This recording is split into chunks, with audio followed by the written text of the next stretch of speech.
Hello, church family. We're so glad that you have joined us for today's service. And a special shout out to those who are joining for the very first time. Welcome. We are so glad that you have tuned in today because we have an incredible service in store for you. If you've missed any of our services, you can go onto our YouTube channel or you can re-listen to our messages via our podcast streaming services and just be encouraged and uplifted.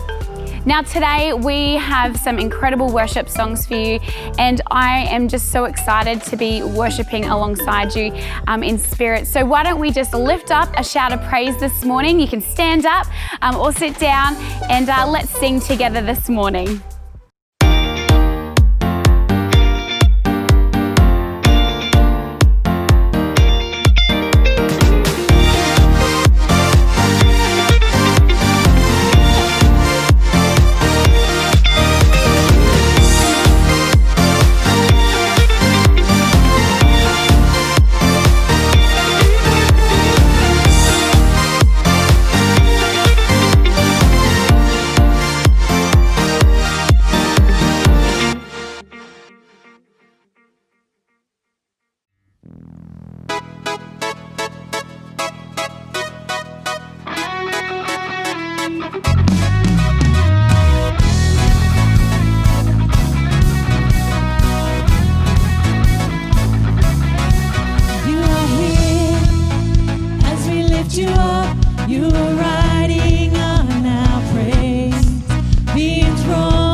Turn it up, this sound of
I was buried beneath my shame.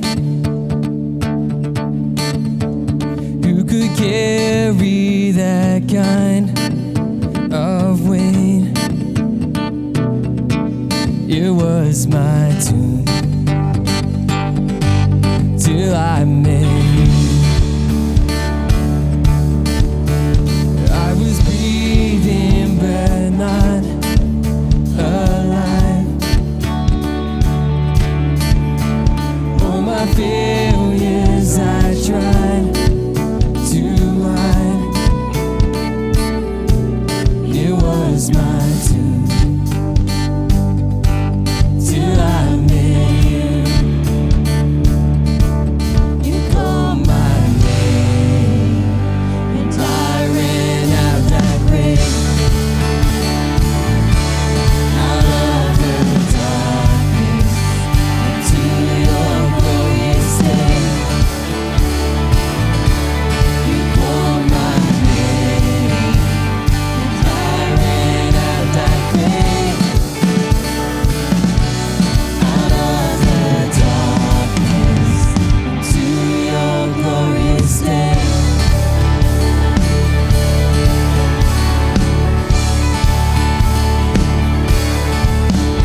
Now your mercy has saved my soul.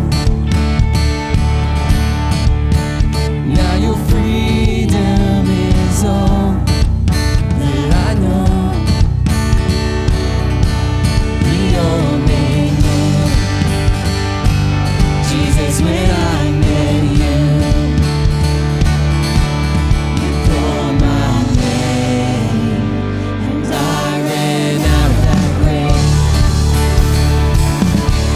Out of the darkness into your glorious day. You called my name and I ran out that grave. Out of the darkness into your glorious day.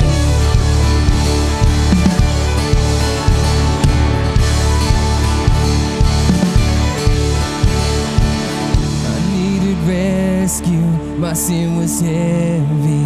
The chains break at the weight of your glory. I needed shelter, I was an orphan. Now you call me a citizen of heaven. When I was broken, you were my healing. And your love is the air that I'm breathing. I have a future, my eyes are open. It's when you call my name. I ran out of that grave. Out of the darkness into your glorious day. You call my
unless you come, will you meet me here again?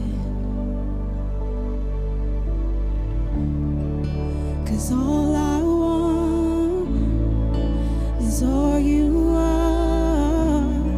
Will you meet me here again? Oh, not enough unless you come. Will you meet me here again? 'Cause all I want is all you are. Will you meet me here again?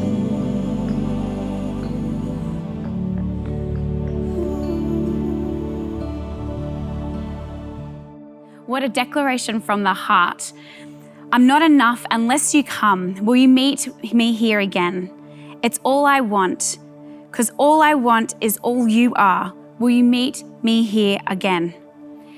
A declaration to the Father of creation. And I have that assurance of a resounding yes, that he will meet with us again. As in James 4:8, it says, draw near to God and he will draw near to you. Church family, we are not abandoned. We are not alone. God is with us. Holy Spirit is with us. And I want to take this time to pray that we can join in spirit and heart, that we can pray together. So whatever your prayer needs are, whatever you are facing today, would you comment below so that we can pray with you, we can declare with you. Maybe it's a praise point. There's so many things that we can be thankful for because God is here with us today. So come on, church, let's pray together. Holy Spirit, I just thank you so much that we can meet with you every single day, that we don't have to let a moment go by where you're not with us. Let our hearts be open to know that you are there in every situation, whether it's at work or through study, whether it's in sickness or in health, Lord. So I pray, Lord, as our church family are declaring together, we're lifting up our prayer requests to you this morning. We're lifting up our praise points to you this morning. Lord, we thank you that you are hearing them, that you are answering them, and that your love is surrounding each and every one of us, and your love is going within us, Lord Jesus. So, Father, I just pray that we wouldn't let it just stay with us, but we would let it shine out, Lord, with every person that we come in contact with. So this morning, I thank you for this service. I thank you that we can worship you together, Lord God. And I just pray for the message that's going to be shared, that our hearts are open to receive the word that you have for us today. In your name, Jesus, amen. So church, Pastor Errol is now going to come and share the word. So have your hearts open to hear from heaven this morning. Welcome, church family. So good to catch up with you again. We've got some great news regarding starting face-to-face gatherings of church again. It's planned and likely that stage 3 of the COVID plan from the government will be announced on July 10. And if so, we'll plan to start our main centre services on the 19th of July. There'll be some changes in that there will be 2 services in the morning, one at 9 a.m, the other at 11 a.m. They'll be 1 hour long with an hour break between them, allowing people to exit the building, allowing us to clean the building, and then allowing people to enter the building ready to start the next meeting at 11 o'clock. Both services have children's ministry available, which is exciting, but we do have limited numbers in regard to the 4 square metre rule that the government requires of us. So in the main auditorium, we can only have 135 people. In the Genesis building for our 2 younger children's programs, it's only 39, and in the Alpha room, it's 27. And so in that way, we do need our 2 services for children's program to fit all our kids in, and hoping we can randomly, as we come and choose a meeting to come to, work out the numbers pretty good. Please understand, though, that once we reach capacity, we're not allowed by law to let any more in the facility. So that's a challenge. It's not our choice. It's the regulations from the health department. But we'll still do that. We'll still do our services online as we currently do. But if you're also unwell, in any way, please stay at home. We'll still have the online services. And if you can't watch online, you can actually ask for a DVD or CD and we'll get them to you. We currently do that to a number of our folk who don't have internet. And so we're happy to do that. Also, Connect groups are up and running as well. And if you're not in one and you'd like to be, please contact the church office and we'll do everything we can to enable you to connect with other believers. So good news underway. So only just a month out and we'll be able to gather again. It'll look different. We'll have single seats sort of 4 meters apart or 1.5 meters apart in that 4 square meter rule. So it's a challenging season, but we want to get back together. So looking forward to that, only a month away. So that's exciting. I want to come to the word, but before I do today, the message today is primarily targeted and directed toward us as believers. And how we handle life. So if you're not a believer, I would encourage you, seriously consider the claims of Christ. See, He loved you so much, He died on a cross for you. The Bible says in John 3:16, God so loved the world that Jesus came. Now, that was a willing choice. It wasn't a demand. Jesus willingly came and gave His life a ransom for you. And God so loved the world that He gave His only begotten Son, that whoever believes in Him would not perish, but have everlasting life. All you need to do is, from the depth of your heart, ask God to forgive you from your past of living without Him. So living without God is sin. There's a whole gamut of things that are really bad, or even just a level of goodness without God. It's still called sin. And God wants to forgive that and set you free to live and love Him. And so if you want to do that, it's just a prayer. A simple prayer from your heart, asking Him to forgive you and receiving Jesus into your life as Lord and Savior, and then journeying on a path to know Him more and walk according to His way. And it's not a hard prayer. It doesn't need to be long. It's just simple. Say, God, I need you. Please forgive me. I receive Jesus as Lord of my life. And He says He'll do that. He will forgive you. It says in 1 John 1:9, if we confess our sin, He's faithful and just to forgive us of our sin and cleanse us from all unrighteousness. What an amazing God. See, the Bible tells me God is gracious, He's loving, He's merciful, He's kind, He's patient. He's just, and some people don't like justice and they try and accuse God of being cruel, but justice is not cruel. Justice is justice. And so God wants you free, but He leaves that in your court to choose. So I'd encourage you, choose Jesus today. So then we'll come to the Word and we'll look at the message now that we have for the church family or for Christians in particular. And I want to start with a challenging verse for us as believers. And it starts in Isaiah 59 and it goes from verses 12 to 17. For our transgressions are multiplied before you. Our sins testify against us. Our transgressions are with us. And as for our iniquities, we know them. There's a starting point where we need to come to the place where we say, God, I need you. I've got a problem. I need help. I need forgiveness. And so Isaiah continues, in transgressing and lying against the Lord and departing from our God, speaking oppression and revolt, conceiving and uttering from the heart words of falsehood. See, that's where the world is now. It's rejecting. It lies about the Lord. It departs from God. Our world in many ways is departing. But there's the opposite of that. There are many people coming to Him. But the world the Bible says the world lies in the lap of the wicked one. And so we want to be different. We want to live in the heartbeat of God. And it goes on, when the world lives outside of God, it says justice is turned back. Verse 14, and righteousness stands afar off.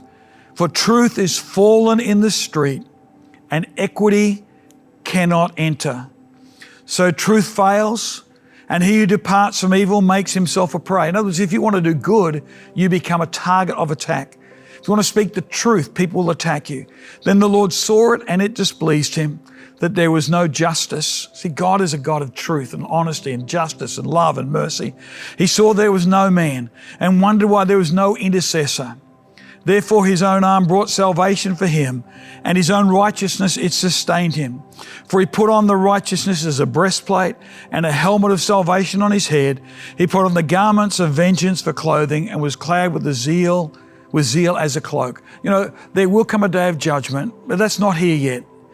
God is a God of justice, and there is a penalty to pay. But everything God wants is for righteousness and salvation. That it's a challenging passage for us to grab a hold of. So I'd ask you to be patient with me and be understanding with me today.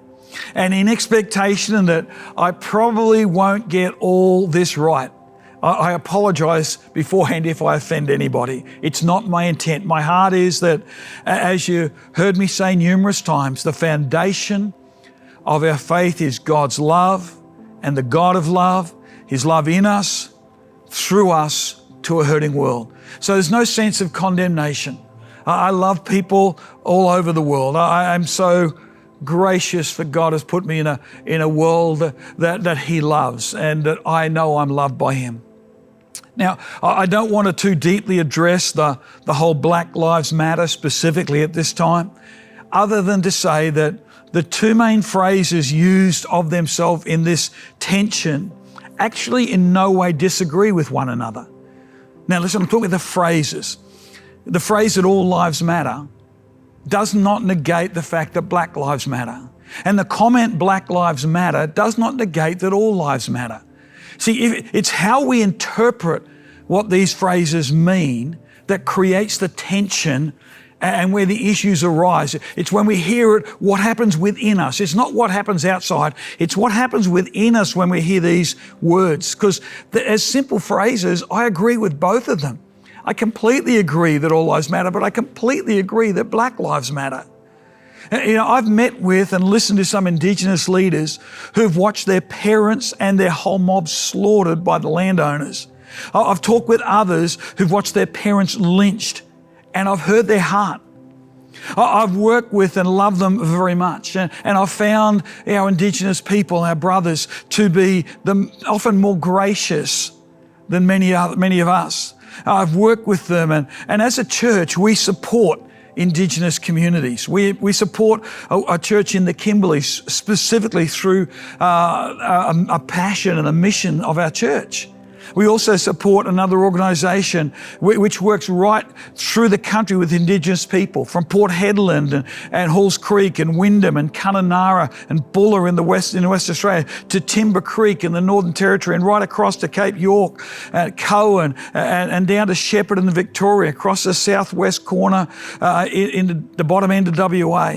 You know, and I've found Indigenous people to be generous and forgiving. As in general, I found most people. I actually think most people want to get on. I think most people want a heart of peace and a heart of unity. But there will always be people at the extremes that want to create animosity. And the trouble with those extremes is they actually get their popularity or their strength out of pushing their extreme. You know, the trouble is, in the extremes, no one is listening to the other person. No one is listening to the story that the other person has to say, because they're so focused on expressing their own perspectives. I've had the privilege of listening, sitting down around a fire with Indigenous elders and listening to their heart. And their heart is for peace. Their heart is for unity. Their heart is for our country. Their heart is actually very welcoming. And I am so grateful for them.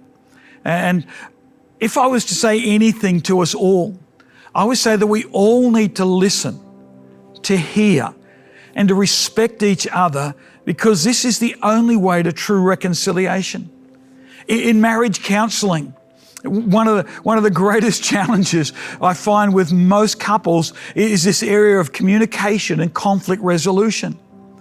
The problem is most often that they misunderstand or misinterpret what the other person is saying or meaning. We fail to listen to understand and empathise. Some people just listen to argue.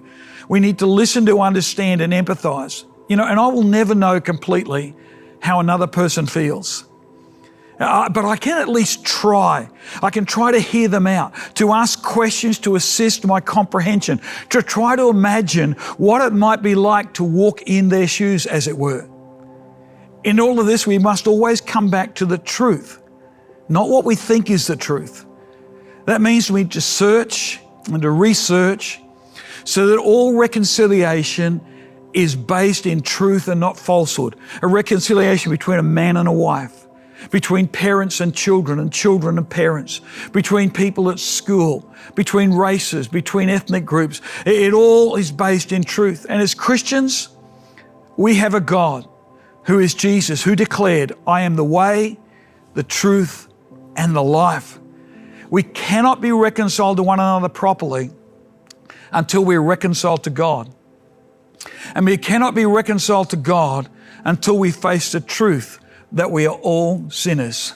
Let me grab a drink.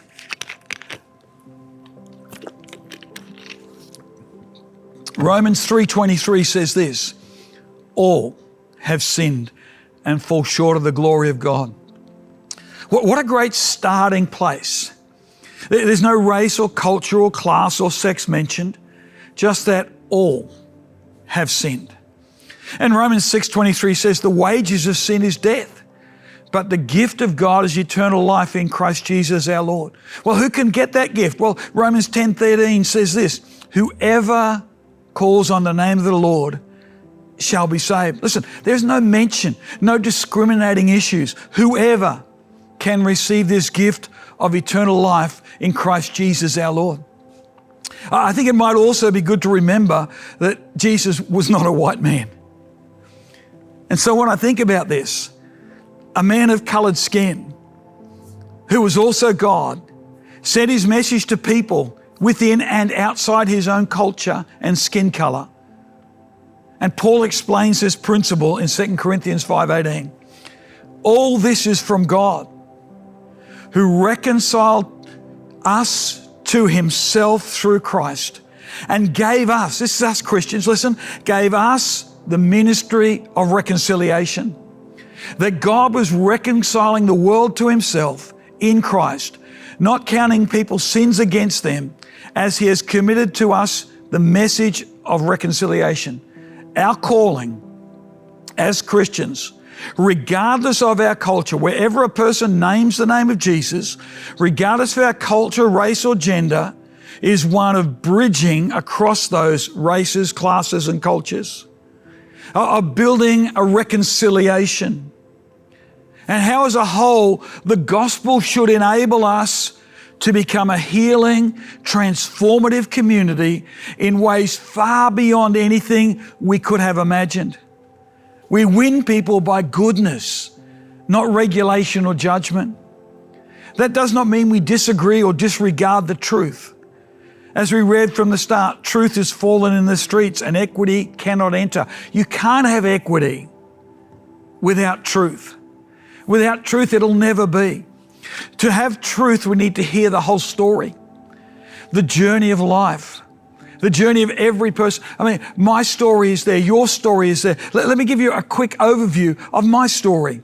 One of my forebears who came to Australia was found guilty of stealing £1 in England and was sentenced, £1 is $2, and was sentenced to death by hanging at the gallows when he was 14 years old.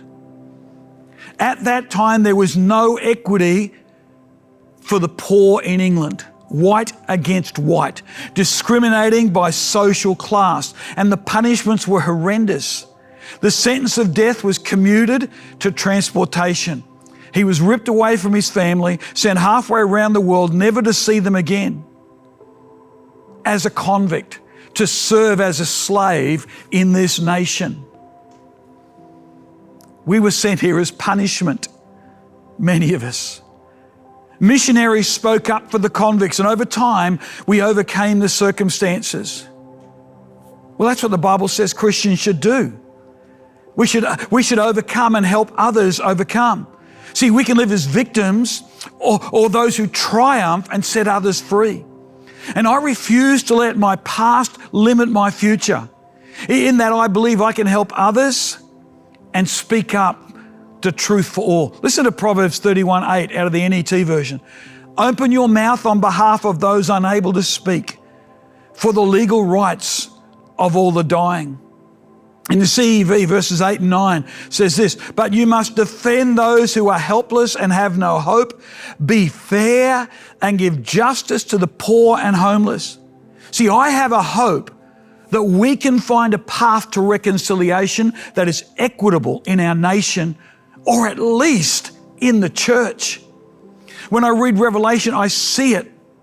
I see it happen. So I believe it's possible. See, I have hope in God. Listen to this in Revelation 5, verses 8 and 9. Now, when he had taken the scroll, the 4 living creatures and the 24 elders fell down before the Lord, each having a harp and golden bowls full of incense, which are the prayers of the saints. Let's give a description. And they sang a new song saying, you are worthy to take the scroll, to open its seals, for you were slain and have redeemed us, listen, redeemed us to God, reconciled by your blood out of every tribe and tongue and people and nation. I love that. Every tribe, every language, every people, every nation. That's what heaven is going to look like. We better get used to it now. We better start working toward it now. All God's children. The full spectrum of their beautiful colours, black, brown, white, yellow, red, redheads and blondes, grey-hairs and whites, brown and every shade in between. Life is full of colour, every shade and every hue. Remember the old black and white TVs? You know, we've got colour now, so much better. But see, we didn't lose black and white though. We got 8K. No, I don't have an 8K, but we got 8K TV. How about we try and do that with life as well? It'll be much better. How about we rejoice with one another and weep with one another and make the world an 8K clear, beautiful, colour-filled and colour-appreciated world? So how do we do that? We fulfill our ministry calling, reconciling people to Jesus and to one another. See, that's why we need the Holy Spirit in our lives. That's why I had those 3 messages previously on the Holy Spirit. That's why Jesus sent the Holy Spirit to empower us, to enable us to fulfill our ministry of making disciples, reconciling humanity to God and to each other. Galatians 6 says this, bear one another's burdens. It doesn't discriminate who, just says bear one another's burdens and so fulfill the law of Christ. Matthew 7 says it like this in the Message, verse 12. Here's a simple rule of thumb, a guide for behaviour. Ask yourself what you want people to do for you, then grab the initiative and do it for them. Add up God's law and prophets, and this is what you get. It's that simple. Do unto others as you would have them do unto you. In 1 John 4, 7 and 11, beloved, let us love one another. It doesn't talk about anything to do with our status in life, our position, our nation, our language, our colour. It says nothing there. Our sexuality, it says nothing. Love one another, for love is of God. And everyone who loves is born of God and knows God. See, if you're contentious, I have to ask the question, where's God? He who does not love does not know God, for God is love. In this, the love of God was manifested toward us. See, I get right with God because of his love for me. That God has sent his only begotten Son into the world that we might live through him. In this is love. Not that we love God, but that he loved us and sent his Son to be the propitiation, the mercy covering for our sins. Beloved, if God so loved us, we also ought to love one another. Listen, it's not that we love first, it's that God loved first. Well, as Christians, we should love people first. We should be like our Father in heaven. We should love people first. We should be like Jesus, where he cried on a cross, Father, forgive them. He's in the middle of torment and being crucified, and he prays a prayer that shows love. Ought we not do the same if we call ourselves Christians? Galatians 3:28 pretty much wraps it up. It says this, there is neither Jew nor Greek. In other words, it doesn't matter about your race. There's neither slave nor free. It doesn't matter about your place in life. There's neither male nor female. You are all one in Christ. See, it's not that the Bible does not see colour or race, but it celebrates and rejoices in the diversity of humanity brought together by loving God. Let me conclude with one more passage. It comes out of Romans 12. And again, it's about love. Reading from verse 9. Let love be without hypocrisy. Abhor what is evil. Cling to what is good. Be kindly affectionate to one another. So in all your dealings with each other, disagree maybe, but disagree kindly. Disagree nicely. Be patient and understanding. You may not know their story. Be kindly affectionate to one another with brotherly love. In honour, giving preference to one another. Not lagging in diligence, fervent in spirit, serving the Lord. Rejoicing in hope, patient in tribulation, continuing steadfastly in prayer, distributing to the needs of the saints, given to hospitality. Bless those who persecute you. How do we respond with that one? Bless and do not curse. Rejoice with those who rejoice. Weep with those who weep. Be of the same mind toward one another. Do not set your mind on high things, but associate with the humble. Don't be wise in your own opinion. Repay no one evil for evil. Have a regard for the good things in the sight of all. If it's possible, as much as depends on you, live peaceably with all men. Beloved, do not avenge yourselves, but rather give place for wrath. Now, leave it to God. It is written, vengeance is mine, I will repay, says the Lord. I don't want to, revenge is not mine. I want to restore. I've got a ministry of reconciliation. So can I give some simple closing advice today? Before we speak, could I recommend that we listen carefully and properly? You know, it's a skill that many are weak in or have completely lost, including me. I have to challenge myself to listen because sometimes within me, my opinions want to jump up and give an answer. I don't know. I need to learn to listen more. See, we came to Christ because we heard the message of salvation. We heard that God loved us. We heard that God would forgive us regardless of our past. We heard that the one who we had offended, the one that we had rejected, had opened His heart and His door to us. We came to Christ because we heard that message.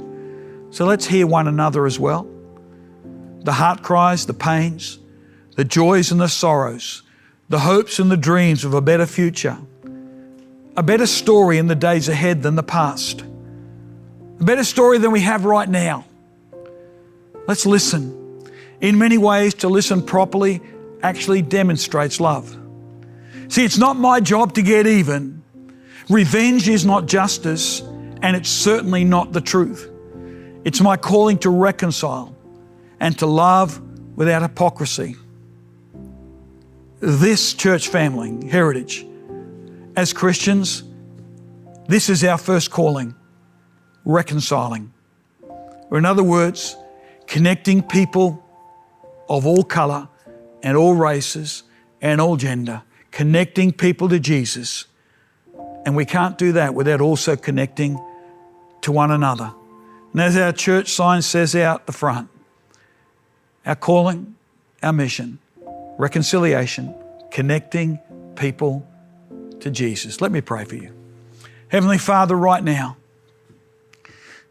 it's not that I want to take sides with people. I want to take sides with the truth.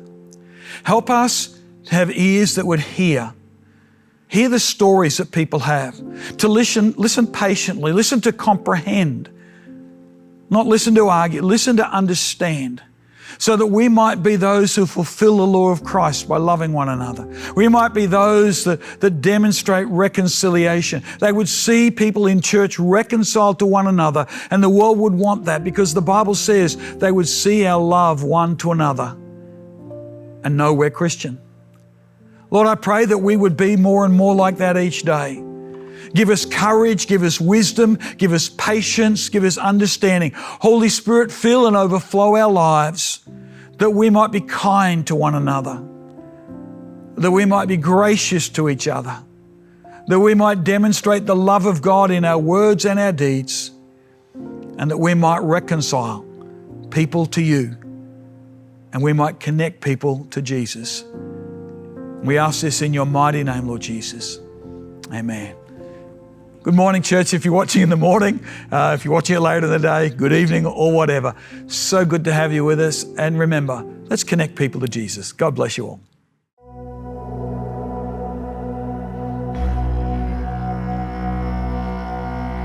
From the bush to the beaches, the migrant to the indigenous, though girt by sea, we're not isolated.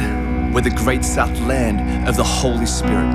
Through the fires and drought, no virus could ever hold us down, 'cause we were made for such a time as this. So the Lord bless you and keep you, Australia, in the name of Jesus.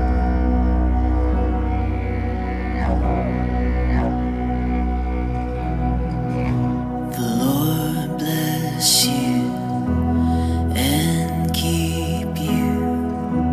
Make His face shine upon you and be gracious to you.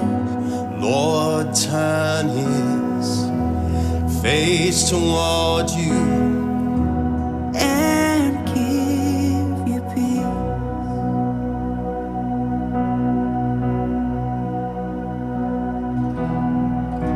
The Lord bless you and keep you. Make His face shine upon you and be gracious to you. The Lord turn His face toward you and give you peace.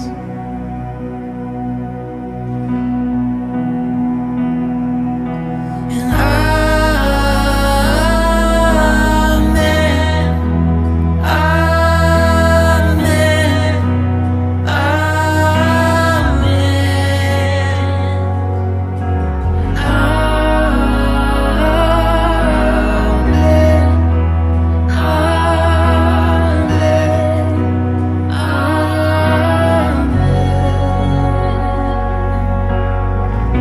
The Lord bless you and keep you. Make His face shine upon you, be gracious to you. The Lord turn His face toward you and give you peace. And give you peace. Amen. Amen.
May His favor be upon you and 1,000 generations, And your family, and your children, and their children, and their children. may His favor be upon you and 1,000 generations, And your family, and your children, and their children, and their children.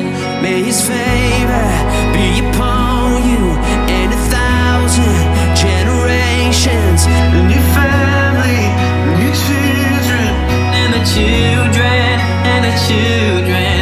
May His favor be upon you and 1,000 generations, And your family, and your children, and their children, and their children.